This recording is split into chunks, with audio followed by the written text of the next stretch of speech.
नमस्कार साथियों, मैं पवन शर्मा आपका स्वागत करता हूं। देखिए, हमने एक जो टॉपिक पढ़ा वो पढ़ा संविधान के निर्माण की कहानी, या जिसे कहेंगे संविधान सभा। किस तरह से हमारा संविधान का निर्माण हुआ, जो संविधान की मांग 1895 से शुरू हुई और 26 नवंबर 1940 को संविधान बनके तैयार हो गया और 26 जनवरी 1950 को संविधान लागू हो गया और ये संविधान का प्रारंभिक दिन था। यानी हम एक चीज लिख लेते हैं कि 26 जनवरी 1950 का 26 जनवरी 1950 का दिन संविधान का प्रारंभ का दिन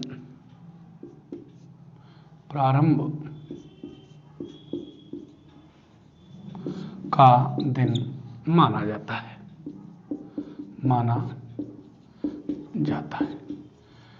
यानी जो संविधान का जो प्रारंभ या स्टार्टिंग का जो दिन है या संविधान शुरू होगा वो किस दिन से होगा, उसका उल्लेख है 26 जनवरी 1950 के दिन से संविधान क्या होगा, हमारा शुरू होगा।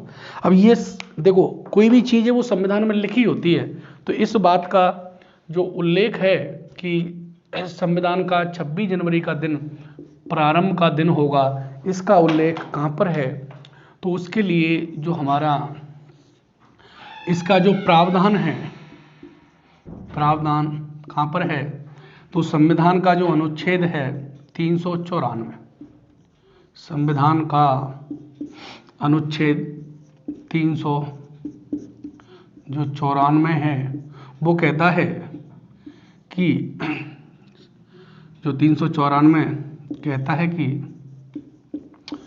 है कि संविधान का प्रारंभ का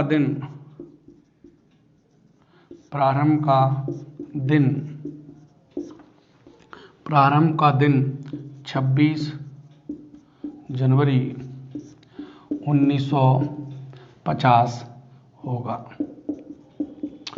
तो संविधान का अगर सवाल आता है प्रारंभ का दिन कौन सा होगा, तो वो होगा 26 जनवरी 1950। यानी 26 जनवरी से संविधान प्रारंभ होता है। इसका मतलब 26 नवंबर को तो संविधान केवल बनकर तैयार हुआ था, उसके कुछ प्रावधान लागू हुए थे। बाकी संविधान का जो प्रारंभ का दिन है वो कौन सा होगा, 26 जनवरी 1950। इसका उल्लेख कहाँ पर है, अनुच्छेद 394। ठीक है साहब, इसको ध्यान रखना। यहाँ से अच्छा सवाल बनता है कि संविधान का प्रारंभ का दिन होगा, उसमें लिखा होगा 26 जनवरी 1950, 26 नवंबर 1949, उसमें लिखा होगा कि 9 दिसंबर 1940 या 13 मई 1952। तो इसमें से जो प्रारंभ का दिन होगा वो होगा 26 जनवरी 1950। हम जो पढ़ रहे थे, क्या पढ़ रहे थे, प्रस्तावना।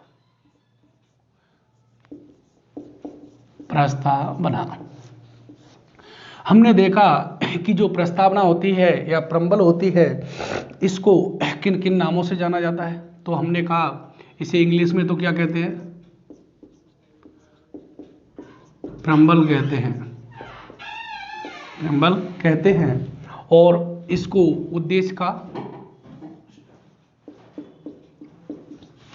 उद्देश्य का या आमुख के नाम से भी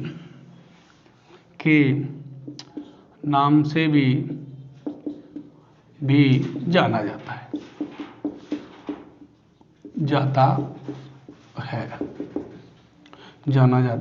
है। हमने देखा कि जो प्रस्तावना होती है, प्रस्तावना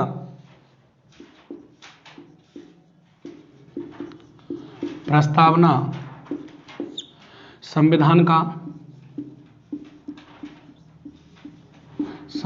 का सार होती है। क्या होती है, सार होती है। निचोड़ होता है प्रस्तावना में। क्या होता है, निचोड़। प्रस्तावना में संविधान के मूल्यों, आदर्शों, मूल्यों, आदर्शों व संविधान की प्रकृति का पता चलता है, का पता चलता है। यानी जो प्रस्तावना है उस प्रस्ताव में पूरे संविधान का क्या होता है, सार होता है। क्या होता है, सार होता है। यानी प्रस्तावना को पढ़ लो तो प्रस्तावना को पढ़ने से ये पता लग जाता है कि संविधान में क्या है, उसके आप सार को समझ सकते हो, उसका निचोड़ को पता लग सकता है।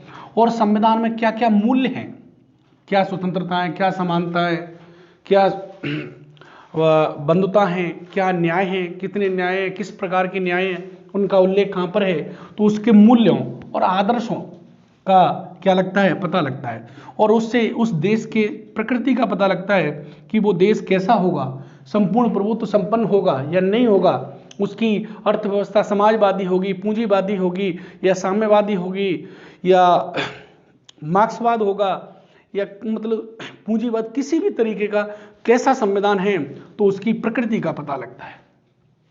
वो लोकतंत्र होगा या नहीं होगा, वो गणतंत्र होगा या नहीं होगा, तो उसकी प्रकृति का पता किससे लगता है, प्रस्तावना से। तो प्रस्तावना इतना महत्वपूर्ण है कि अगर हम प्रस्तावना को पढ़ लें तो हमें अपने संविधान के बारे में ये आइडिया हो जाएगा कि प्रस्तावना में क्या है, क्या नहीं है, संविधान में क्या है, यानी संविधान का पूरा सार हमारे पास आ जाएगा। और देखो, अगर जीवन में कोई व्यक्ति किसी एक किताब को, एक विषय को पढ़ना चाहता है, तो मेरे नज़रिए से अगर वो एक विषय को पढ़ना चाहता है तो उसे कम से कम संविधान को जरूर पढ़ना चाहिए। और देखो, प्रस्तावना जब कहीं भी हम विरोध करते हैं सरकार के खिलाफ या किसी संगठन के खिलाफ, तो सबसे पहले हम प्रस्तावना को पढ़ते हैं। वहाँ पे कहते हैं कि जो हमें मूल्य दिए गए, जो आदर्श दिए गए, जो स्वतंत्रता दी गई, जो न्याय दिए गए, वो कहाँ है सरकार का। तो हम विरोध करते समय हम प्रस्तावना को रखते हैं और प्रस्तावना को पढ़ के सुनाते हैं। इसलिए जो भी विद्यार्थी जिस भी एग्जाम की तैयारी कर रहा है, खासकर यूपीएससी और आरपीएससी वालों को जो मेंस प्री वगैरह देते हैं, तो देखो मेंस में भी आती है। अभी हम देखेंगे, अगर मेंस में 50 शब्दों में बोलने के लिए बोला जाए, मेंस में लिखने के लिए बोला जाए, और इंटरव्यू में अगर आप पॉलिटिकल के विद्यार्थी हैं, आपको अगर संविधान की नॉलेज है, तो इंटरव्यू में आपसे पूछ सकते हैं कि प्रस्तावना को सुनाओ। तो प्रस्तावना को हमें याद रहना चाहिए, और वो देखेंगे कि किस तरह से प्रस्तावना को याद कर सकते हैं, उसको तरीका बताएंगे आगे। अभी थोड़ा सा उसके बारे में कुछ चीज़ें देख रहे हैं कि प्रस्तावना में क्या क्या है, कैसे कैसे है, क्या हो सकता है, क्या नहीं हो सकता, तो इस तरीके से देख रहे हैं। तो हमने कहा कि प्रस्तावना संविधान का क्या होती है, सार होती है, निचोड़ होती है, उसके मूल्यों का, उसके आदर्शों का, उसकी प्रकृति का पता लगता है किसी भी देश की प्रस्तावना से। ये देखा। इसके बाद हमने देखा कि विश्व में पहली प्रस्तावना किस देश में शामिल की गई या जोड़ी गई, तो वो देश देखा हमने अमेरिका। यानी विश्व में पहली बार अमेरिकी संविधान में, किसमें, विश्व में सबसे पहले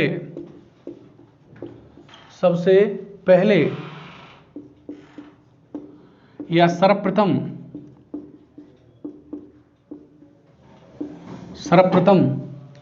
अमेरिकी संविधान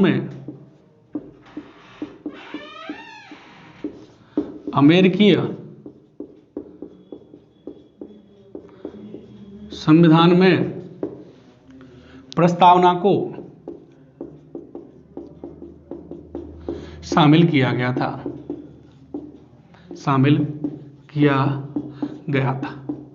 फिर बाद में फ्रांस, ऑस्ट्रेलिया, सारे देशों ने अपनी अपनी प्रस्तावना में, जो भी लोकतंत्र हैं या जिनका भी संविधान लिखा हुआ है, उन सभी देशों ने प्रस्तावना को क्या किया,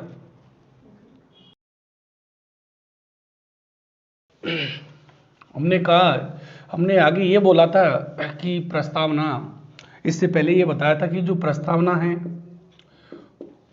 वो प्रस्तावना बाध्य योग्य नहीं है, बाध्य योग्य नहीं है या न्यायालय में प्रवर्तनीय नहीं है।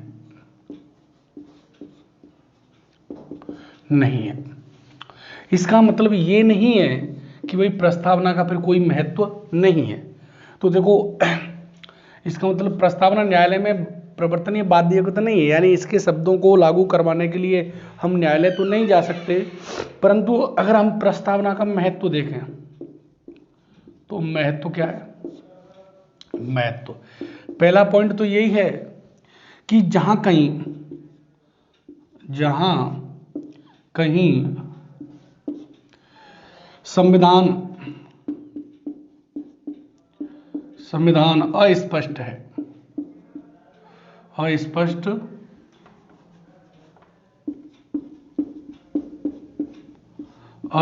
है तो वहां प्रस्तावना मार्गदर्शक का काम करती है।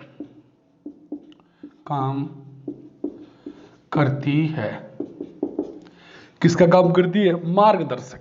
यानी जहां कहीं भी हमारा संविधान कैसा है? अस्पष्ट है। क्या है? अस्पष्ट। तो इससे प्रस्तावना के द्वारा उसे क्लियर किया जाता है कि प्रस्तावना क्या कहती है।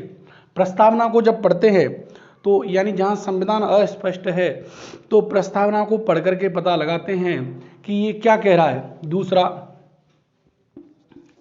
जब संविधान से दो अर्थ निकलते हैं, दो अर्थ, जब कोई अनुच्छेद है या कोई उपबंध है, दो अर्थ निकलते हैं तो प्रस्तावना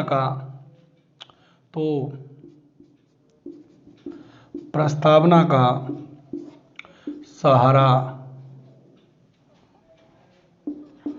सहारा लिया जाता है। जब लिया जाता है यानी जब संविधान के किसी अनुच्छेद या किसी उपबंध से उसके दो अर्थी हो, उसके दो मीनिंग निकलते हों, उस जगह पर प्रस्तावना एक सहारा, एक दर्पण के रूप में कार्य करती है। किसके रूप में कार्य करती है? दर्पण के रूप में कार्य करती है। यानी अगर हम कहेंगे प्रस्तावना बाध्य योग्य नहीं है तो इसका मतलब इसका कोई महत्व नहीं है, ऐसा नहीं है। प्रस्तावना एक दर्पण के रूप में कार्य करती है, एक मार्गदर्शक के रूप में कार्य करती है। जहां कहीं भी संविधान क्या होता है? अस्पष्ट होता है, द्वयर्थी होता है, यानी कोई मतलब जिसको प्रस्तावना को देख करके उसको क्लियर किया जाता है। देखो प्रस्तावना में हमने ये देखा। इसके बाद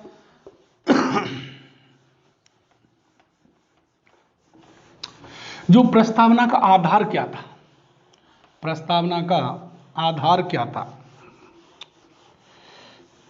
प्रस्तावना का आधार, बेस। प्रस्तावना का आधार,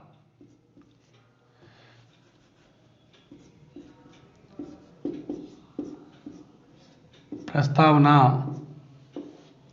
का आधार। तो आधार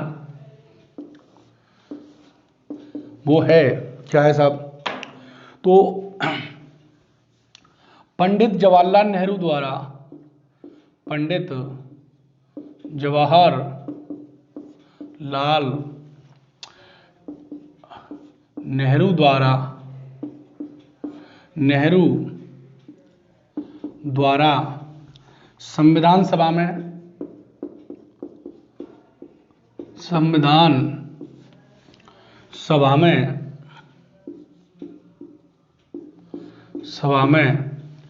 13 दिसंबर 1946 और ये संविधान सभा की कौन सी बैठक थी? तीसरी बैठक। 13 दिसंबर 1940 को रखा गया, 40 को JL नेहरू द्वारा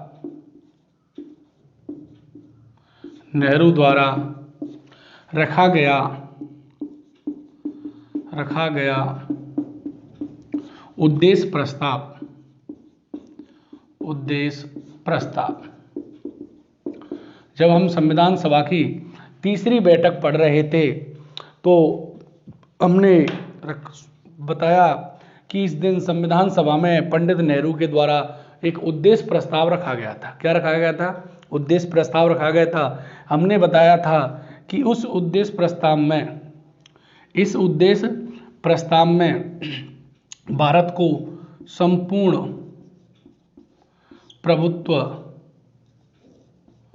संपन्न बनाने की बात की गई थी। दूसरा बताया था कि SC, ST व OBC के लिए विशेष प्रावधान की बात की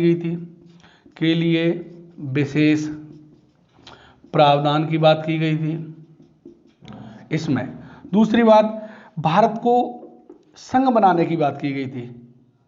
भारत को संघ बनाने की बात की गई। और एक और बात इसमें थी कि जैसे हमारी जो प्रस्तावना है वो शुरू होती है हम भारत के लोग, तो इसमें जो उद्देश्य प्रस्ताव में था संविधान सभा के सदस्य, क्या प्रावधान था? हम भारत की जगह संविधान सभा के सदस्य। इसमें जो अनुच्छेद थे वो कितने अनुच्छेद थे? इसमें अनुच्छेदों की संख्या कितनी थी? 8 अनुच्छेद थे। और इसमें जो अवशिष्ट शक्तियां हैं, अवशिष्ट शक्तियां यानी जो उद्देश्य प्रस्ताव में कहा गया था कि जो अवशिष्ट शक्तियां होंगी, अवशिष्ट शक्तियां राज्यों को दी जाएंगी, राज्यों को दी जाएंगी। तो देखो इस उद्देश्य प्रस्ताव में तो प्रावधान था कि जो अवशिष्ट शक्तियां किसको दी जाएंगी? राज्यों को दी जाएंगी, परंतु संविधान सभा ने अवशिष्ट शक्तियां राज्य को न दे करके किसको दे दी? केंद्र को दे दी।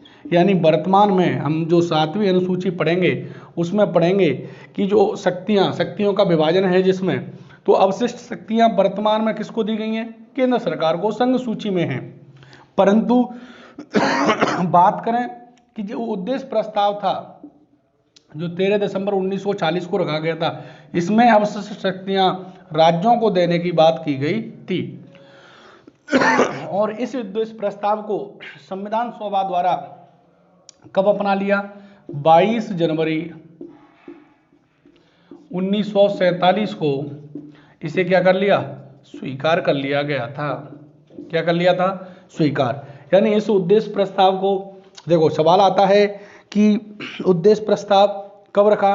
तो 13 दिसंबर 1940 को। उस समय संविधान सभा की कौन सी बैठक थी? तो कौन सी बैठक थी? तीसरी बैठक थी। किसके द्वारा रखा गया उद्देश्य प्रस्ताव? तो पंडित जवाहरलाल नेहरू के द्वारा रखा गया था। कब रखा गया था? 13 दिसंबर 1940 को। उस समय संविधान सभा की तीसरी बैठक थी। किसके द्वारा रखा गया था? जवाहरलाल नेहरू के द्वारा। उस उद्देश्य प्रस्ताव में कितने अनुच्छेद थे? 8। क्या क्या प्रावधान था? भारत को संपूर्ण प्रभुत्व संपन्न बनाने की बात की गई थी। SC, ST और OBC के हितों को ध्यान रखने के लिए यानी विशेष प्रावधान की बात की गई थी। भारत को संघ, अभी तो हमारा भारत यूनियन है, परंतु इस उद्देश्य प्रस्ताव में क्या बनाने की बात की गई थी? फेडरल संघ बनाने की बात की गई थी। और इसमें अवशिष्ट शक्तियां किनको देने की बात की गई थी? राज्यों को देने की बात की गई थी, परंतु इस प्रावधान को नहीं अपनाया है। और दूसरी जो भारत को राज्यों का संघ बात की गई थी, इसको भी नहीं अपनाया। यानी हम कह सकते हैं कि यही उद्देश्य प्रस्ताव का संशोधित रूप भारतीय संविधान की क्या बना? प्रस्तावना बना। तो आधार क्या था? उद्देश्य प्रस्ताव था।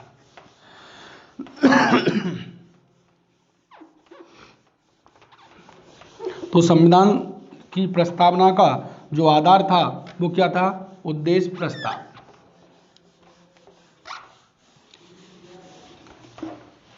देखो, इसी उद्देश्य प्रस्ताव का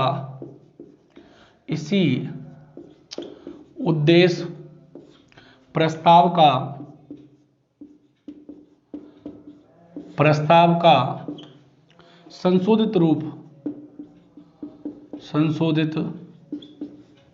रूप भारतीय संविधान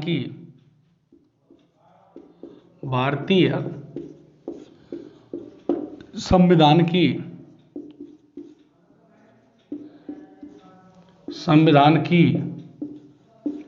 प्रस्तावना बना। संविधान की क्या बना? प्रस्तावना बना।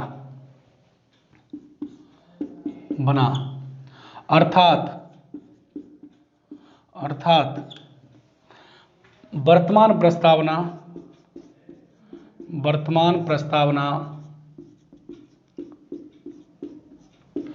पंडित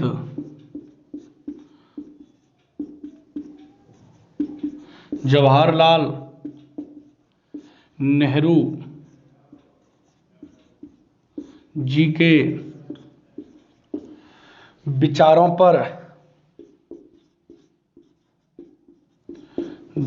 पर आधारित है।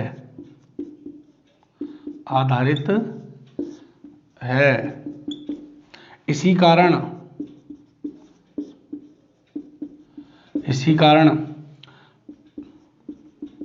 प्रस्तावना का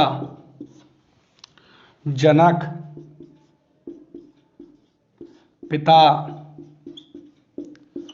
पंडित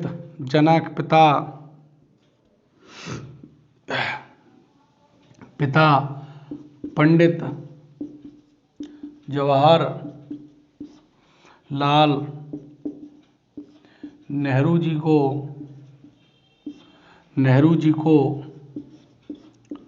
माना जाता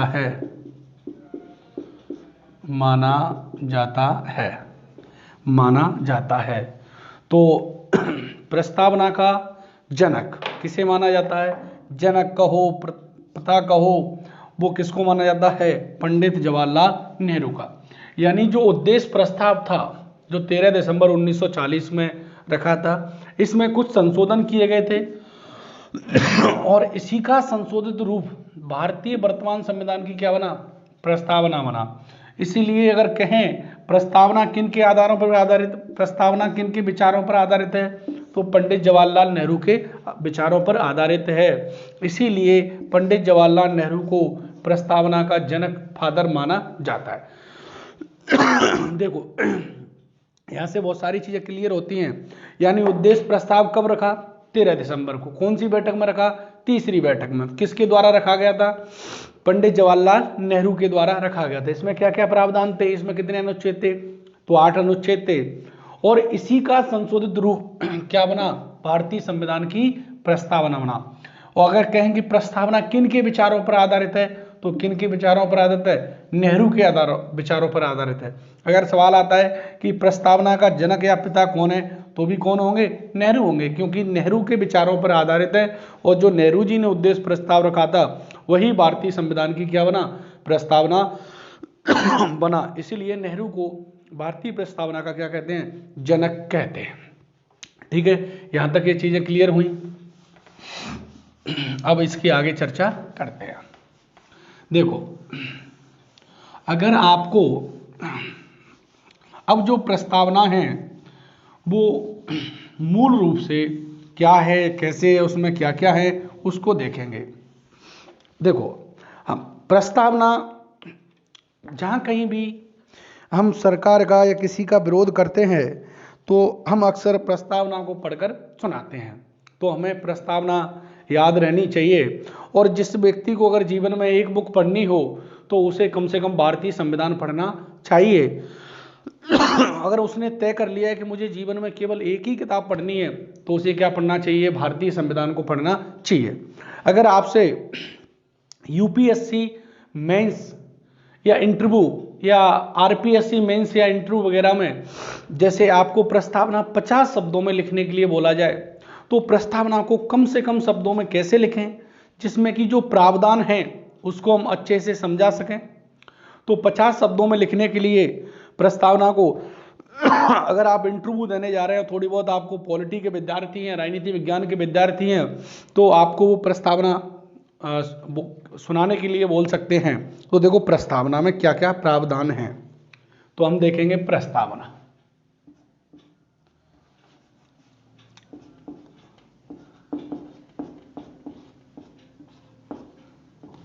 देखो प्रस्तावना को मुख्य रूप से 4 भागों में बांटते हैं। नंबर 1, जो प्रस्तावना के अनुसार शक्ति, प्रस्तावना के अनुसार शक्ति या सत्ता का स्रोत, यानी प्रस्तावना के अनुसार शक्ति या सत्ता का स्रोत क्या है, पॉइंट नंबर 1। पॉइंट नंबर 2, कि प्रस्तावना के अनुसार भारत की प्रकृति कैसी होगी, प्रस्तावना के अनुसार भारत की प्रकृति, नेचर, स्वभाव कैसा होगा। तीसरा प्रस्तावना के उद्देश्य। तीसरा कौन सा है, प्रस्तावना के उद्देश्य, यानी प्रस्तावना के क्या उद्देश्य हैं, क्या मूल्य हैं, क्या आदर्श हैं। इसको अनेक नामों से जाना जा सकता है। तो तीसरा पॉइंट क्या है, प्रस्तावना के उद्देश्य या इन्हें कहें मूल्य या इन्हें कहें आदर्श। और चौथा पॉइंट के रूप में होगा लागू करने की तिथि। चौथा कौन सा होगा, लागू करने की तिथि।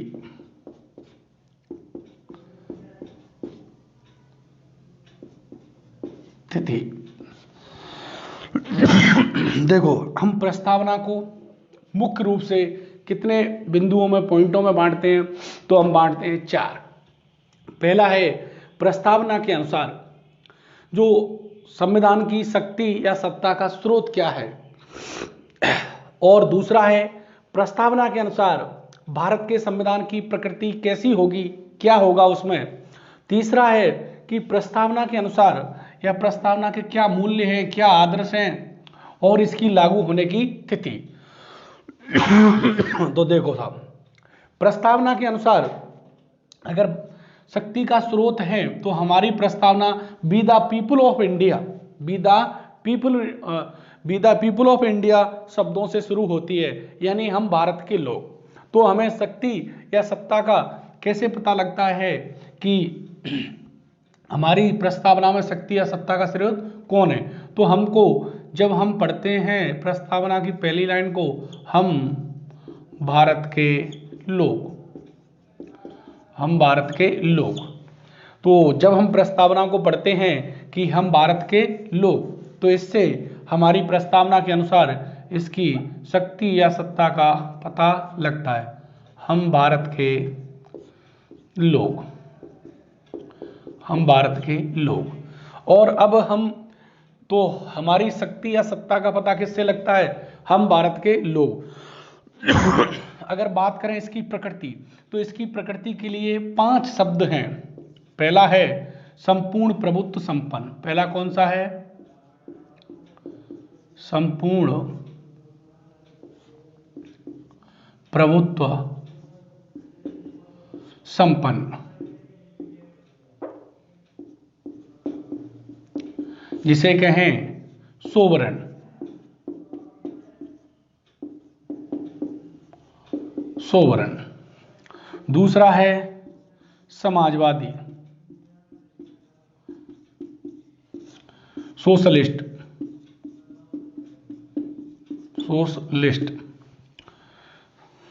तीसरा है पंथ निरपेक्ष,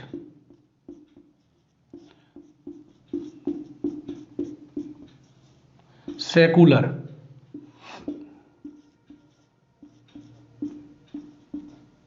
सेकुलर। और चौथा है लोकतांत्रिक,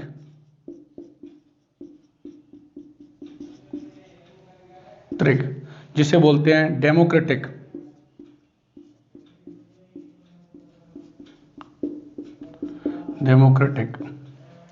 और पांचवा है गणराज्य।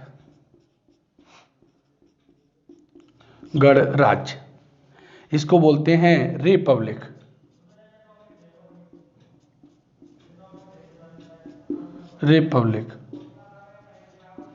देखो अगर हम प्रस्तावना के अनुसार जो भारत के संविधान की प्रकृति है उनको 5 शब्दों से निर्धारित करते हैं कि प्रस्तावना के अनुसार भारत कैसा होगा, तो भारत कैसा होगा, संपूर्ण प्रभुत्व संपन्न होगा, समाजवादी होगा, यानी संपूर्ण प्रभुत्व संपन्न, जिसे इंग्लिश में क्या बोलते हैं, सोवरेन। क्या होगा, सोवरेन होगा। कैसा होगा भारत, सोवरेन होगा। भारत समाजवादी सोशलिस्ट होगा। कैसा होगा, पंथ निरपेक्ष होगा यानी सेकुलर होगा। लोकतांत्रिक यानी डेमोक्रेटिक होगा। गणराज्य यानी रिपब्लिक होगा। तो यानी हमें इसकी प्रकृति को समझने के लिए कितने शब्दों को समझना होगा, 5 शब्दों को समझना होगा। इसके बाद हम पढ़ते हैं प्रस्तावना के उद्देश्य, मूल्य, आदर्श। तो इसके 4 मूल्य आदर्श हैं। नंबर एक न्याय। क्या है, न्याय। देखो प्रस्तावना में 3 प्रकार के न्यायों का उल्लेख किया गया है, सामाजिक, सोशल, आर्थिक,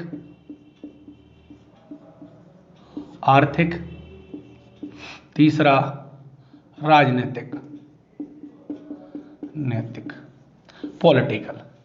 अब यहाँ जगह नहीं है लिखने के लिए इंग्लिश में, बाकी मैं बोल तो रहा ही हूँ, आप समझना, लिख लेना। सामाजिक यानी जो न्याय होंगे वो कितने प्रकार के होंगे, 3, सामाजिक, आर्थिक, राजनीतिक। यानी प्रस्तावना के अनुसार कितने न्याय होंगे, 3, सामाजिक, आर्थिक, राजनीतिक। सोशल, इकोनॉमिक और पॉलिटिकल, 3 प्रकार के प्रस्तावना के अनुसार क्या होंगे, न्याय। दूसरा इसकी प्रकृति को लिए समझने के लिए क्या है, स्वतंत्रता। क्या है साहब, स्वतंत्रता। दूसरा इसका जो पॉइंट है वो है स्वतंत्रता। तो स्वतंत्रता प्रस्तावना के अनुसार जो स्वतंत्रताओं के लिए देखो, जस्टिस कितने प्रकार के होंगे, 3। प्रस्तावना में जो स्वतंत्रताओं के लिए लिबर्टी शब्द का प्रयोग किया गया, किसका किया गया है, लिबर्टी का।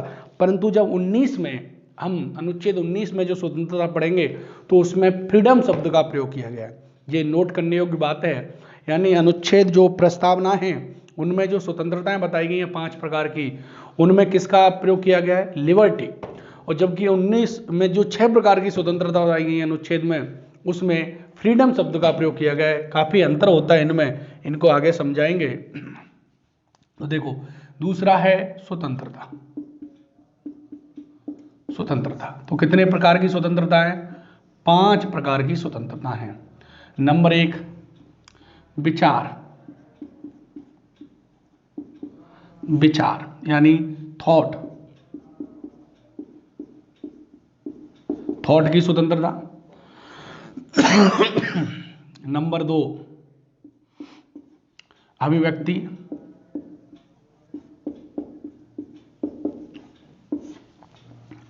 यानी एक्सप्रेशन।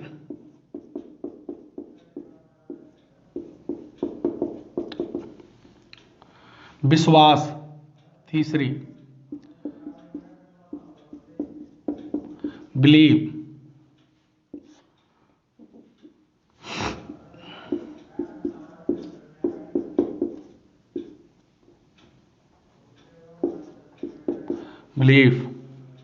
धर्म।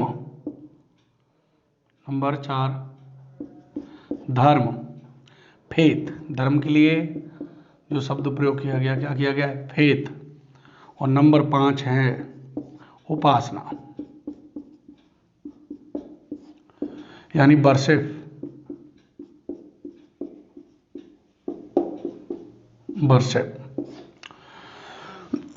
विचार, अभिव्यक्ति, विश्वास, धर्म और उपासना की स्वतंत्रता। तो प्रस्तावना में कितने प्रकार की स्वतंत्रता है? 5 प्रकार की स्वतंत्रता है। कितने प्रकार की स्वतंत्रता है? 5। कौन कौन सी? देखो, हमारे प्रस्तावना के अनुसार जो उद्देश्य, मूल्य, संविधान के जो उद्देश्य हैं, मूल्य है, आदर्श हैं, हमने पहले बताया भी था कि प्रस्तावना में संविधान के मूल्यों, आदर्शों का क्या होता है? उल्लेख होता है। क्या होता है? उल्लेख होता है। तो प्रस्तावना में जो न्याय है वो कितने प्रकार के हैं? 3। सामाजिक, आर्थिक, राजनीतिक। कितने प्रकार के हैं? 3। जो स्वतंत्रता है, क्या है? स्वतंत्रता, वो कितने प्रकार की है? 5। ध्यान देने की बात है। विचार, अभिव्यक्ति, विश्वास, धर्म और उपासना की स्वतंत्रता। विचार को थॉट, अभिव्यक्ति एक्सप्रेशन, विश्वास को बिलीव, और फेथ को, धर्म को फेथ, और उपासना को वर्शिप। देखो कितने प्रकार की स्वतंत्रता है? तो प्रस्तावना में 5 प्रकार की स्वतंत्रता है। इसके बाद आता है समता। क्या आता है? हमारी प्रस्तावना के जो मूल्य आदर्श में तीसरा पॉइंट क्या है? समता, यानी समानता। तो 2 तरह की समानता है, प्रतिष्ठा, स्टेटस, प्रतिष्ठा, और अवसर की समानता, अवसर की समानता। तो प्रस्तावना में जो समता है कितने प्रकार की है? 2 प्रकार की हैं, प्रतिष्ठा और अवसर की समानता। अगर बात करें हम इसकी अगली कि प्रस्तावना में जो बंधुता कितने प्रकार की हैं? तो बंधुता। तो प्रस्तावना में बंधुता भी कितने प्रकार की हैं? 2। व्यक्ति की गरिमा, व्यक्ति की गरिमा, व्यक्ति की गरिमा, और नंबर 2 राष्ट्र की एकता व अखंडता, एकता व अखंडता। शायद यहां तक दिख नहीं रहा। तो देखो, हम देखते हैं कि प्रस्तावना में जो शक्ति या सत्ता का स्रोत कौन है? हम भारत के लोग। कौन है? हम भारत के लोग। दूसरा देखें कि प्रस्तावना के अनुसार भारत कैसा होगा, उसकी प्रकृति कैसी होगी? तो नंबर 1 है भारत कैसा होगा? संपूर्ण प्रभुत्व संपन्न होगा, सोवरेन होगा। दूसरा है समाजवादी। क्या है? समाजवादी, यानी भारत कैसा होगा? समाजवादी होगा। इसे बाद में जोड़ा गया, कब जोड़ा गया वो देखेंगे। यानी सोशलिस्ट होगा, पंथ निरपेक्ष होगा। पंथ निरपेक्ष, देखो हमारी प्रस्तावना में पंथ निरपेक्ष शब्द का प्रयोग किया गया है, धर्मनिरपेक्ष का नहीं। किसका किया गया है? धर्मनिरपेक्ष का नहीं। हम भारत के लोग शब्द का प्रयोग किया गया है, नागरिक का नहीं। यानी हम भारत के नागरिक शब्द का प्रयोग नहीं किया गया, नागरिक शब्द का प्रयोग नहीं किया गया है। किसका किया गया है? लोग शब्द का प्रयोग। अभी नागरिक कहां पे किया गया है वो हम बताएंगे, कितनी बार किया गया है। 2। ये हुई भारत की प्रस्तावना के अनुसार प्रकृति। तो कितने प्रकार की प्रकृति है? तो 4 प्रकार की प्रकृति है। कौन कौन सी? न्याय। तो न्याय कितने हैं? 3। सामाजिक, आर्थिक, राजनीतिक। कितने हैं? 3। दूसरी बात, प्रस्तावना में स्वतंत्रता कितनी है? तो प्रस्तावना में जो स्वतंत्रता कितनी है? 5। विचार की, अभिव्यक्ति की, विश्वास की, धर्म की और उपासना की। समता कितनी है?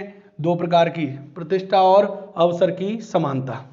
समानता कितनी है? प्रतिष्ठा और अवसर की समानता। बंधुता कितनी है? बंधुता मतलब भाईचारा, ब्रोदरहुड। तो बंधुता 2 हैं, व्यक्ति की गरिमा का ध्यान रखा जाएगा और राष्ट्र की एकता अखंडता का ध्यान रखा जाएगा। यानी हम भाईचारा इस तरह से बनाएं कि प्रत्येक व्यक्ति की क्या बनी रहे? गरिमा बनी रहे और राष्ट्र की एकता अखंडता बनी रहे। इसे कहते हैं क्या? बंधुता, ब्रोदरहुड, भाईचारा। अब देखते हैं संविधान लागू होने की तिथि। अगर हम बात करें, संविधान में केवल एक ही जगह संविधान में लागू होने की तिथि मिलती है और वो क्या है? प्रस्तावना में। कहाँ मिलती है? प्रस्तावना में। और वो तिथि क्या है वो देखते हैं साहब। तिथि है 26 नवंबर, छोटा लिखेंगे, जगह नहीं है, 26 नवंबर 1949 को।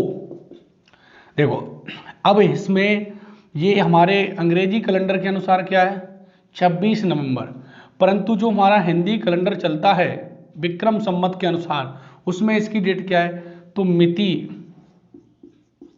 ऐसे मिति बोलते हैं ना तिथि, तो मिति कौन सा महीना था, मार्ग शीस, महीना कौन सा था, जैसे चैत बैसाख जेठ होता है ना, मार्ग शीस शुक्ल, महीने में 2 पक्ष होते हैं, तो ऐसे ही ये कौन सा पक्ष था, शुक्ल पक्ष और कृष्ण पक्ष होते हैं।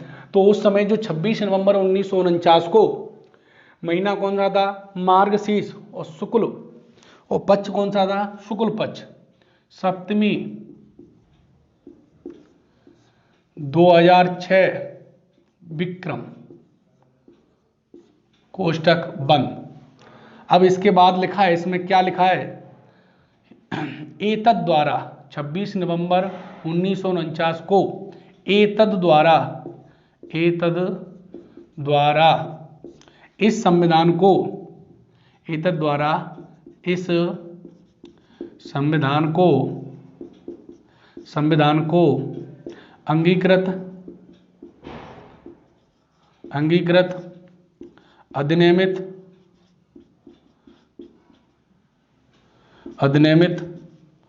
व आत्म अर्पित करते हैं, आत्म अर्पित 26 नवंबर 1949 को एतद द्वारा इस संविधान को अंगीकृत अधिनियमित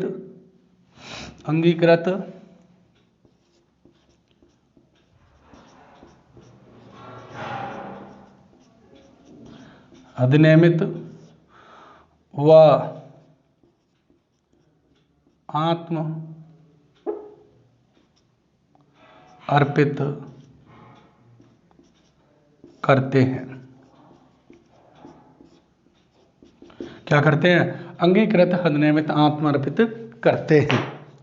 देखो साहब, अब बात करें हम, तो हमारी प्रस्तावना को अगर आपको 50 शब्दों में बोलने के लिए बोला जाए तो आप किस तरीके से बोल सकते हैं। देखो साहब कि हमारी प्रस्तावना में जो शक्ति या सत्ता का स्रोत है वो कौन है, हम भारत के लोग।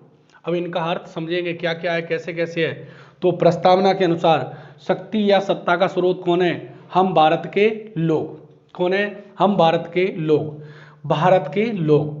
और भारत की प्रकृति कैसी होगी, यानी प्रस्तावना के अनुसार जो संविधान है उसकी नेचर, उसका स्वभाव, उसकी प्रकृति कैसी होगी, तो भारत कैसा होगा, संपूर्ण प्रभुत्व संपन्न सोवरेन होगा, समाजवादी होगा, सोशलिस्ट होगा, पंथ निरपेक्ष यानी सेकुलर, लोकतांत्रिक डेमोक्रेटिक, गणराज्य यानी रिपब्लिक, इस तरीके का भारत होगा। इसके बाद हमारी प्रस्तावना के अनुसार संविधान के क्या मूल्य, क्या उद्देश्य हैं, तो पहला है न्याय। न्याय कितने प्रकार के, 3, सामाजिक, आर्थिक, राजनीतिक, क्रम से याद होने चाहिए।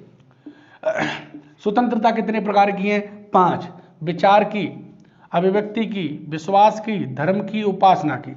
समता कितने प्रकार की है, 2, प्रतिष्ठा और अवसर की समानता। बंधुता कितने प्रकार की है, 2, व्यक्ति की गरिमा और राष्ट्र की एकता अखंडता। और अगर पूछें कि प्रस्तावना में लागू होने की तिथि क्या है, तो देखो प्रस्तावना की जो लागू होने की तिथि है या जो लागू होने की तिथि लिख रही है वो है 26 नवंबर 1949 को। अगर अपने हिंदी कैलेंडर के अनुसार देखें विक्रम संवत के अनुसार देखें तो मिति मार्गशीर्ष यानी जो महीना था उस समय 26 नवंबर 1949 को कौन सा महीना था, मार्गशीर्ष। हर महीने के जो विक्रम संवत का जो महीने होते हैं चैत बैसाख जेठ, तो उसमें हर महीने में कितने पक्ष होते हैं, 2, शुक्ल और कृष्ण। तो उस समय कौन सा पक्ष था, शुक्ल पक्ष था। तिथि कौन सी थी, एकम, द्वितीया, तृतीया, सप्तमी, अष्टमी। तो उस समय कौन सी थी, सप्तमी। और संवत कौन सा था, 2006। और इस संविधान को एतद द्वारा अंगीकृत, अधिनियमित और आत्मर्पित करते हैं। देखो जो हमारा विक्रम संवत होता है वो अंग्रेजी कैलेंडर से 57 वर्ष आगे चलता है। तो जैसे इसके अनुसार कौन सी वर्ष है, अगर देखें जो इस कैलेंडर के अनुसार यानी अंग्रेजी कैलेंडर के अनुसार कौन सा है 1949, और 1949 में कितना ऐड कर देंगे 57, तो कितना आ जाएगा 2006। अगर आज पूछें कि विक्रम संवत कौन सा चल रहा है आज, तो आज के लिए हम कैसे निकालेंगे, आज कौन सा ईयर है 2020, और 2020 में कितना जोड़ देंगे 57, तो कितना हो गया 77, 2077 विक्रम संवत का वर्ष चल रहा है। इस तरह से हमने अगर प्रस्तावना को आपको यूपीएससी आरपीएससी मेंस में 50 शब्दों में लिखने के लिए बोला जा रहा है, तो आप इस तरीके के प्रस्तावना के पॉइंट बना करके लिख सकते हो। जैसे हम भारत के लोग भारत को संपूर्ण प्रभुत्व संपन्न समाजवादी पंथ लोकतांत्रिक गणराज्य बनाने के लिए उसके समस्त नागरिकों को सामाजिक आर्थिक राजनीतिक न्याय विचार अभिव्यक्ति विश्वास धर्म और उपासना की स्वतंत्रता प्रतिष्ठा और अवसर की समता तथा उन सब में व्यक्ति की गरिमा और राष्ट्र की एकता अखंडता बंधुता बढ़ाने के लिए दृढ़ संकल्प होकर आज संविधान सभा में, आज का मतलब 26 नवंबर 1949 को आज संविधान सभा में, और जो कोष्टक में लिखना है हिंदी कैलेंडर के अनुसार मिति मार्गशीर्ष शुक्ल सप्तमी विक्रम संवत 2006 को एतद द्वारा इस संविधान को अंगीकृत अधिनियमित और आत्मर्पित करते हैं। देखो दोस्तों, इस तरीके से आप किसी भी एग्जाम में प्रस्तावना को लिख सकते हो। क्या कर सकते हो, लिख सकते हो, और इसमें ऐसा कोई शब्द नहीं जो छूटा है।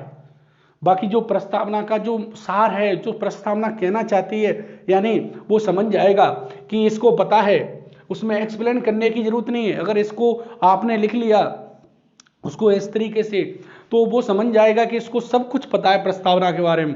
बाकी अब रटे रटाए को बोलोगे, हम भारत के लोग भारत को ऐसे लिखोगे, तो वो कहेगा आपने रटा है।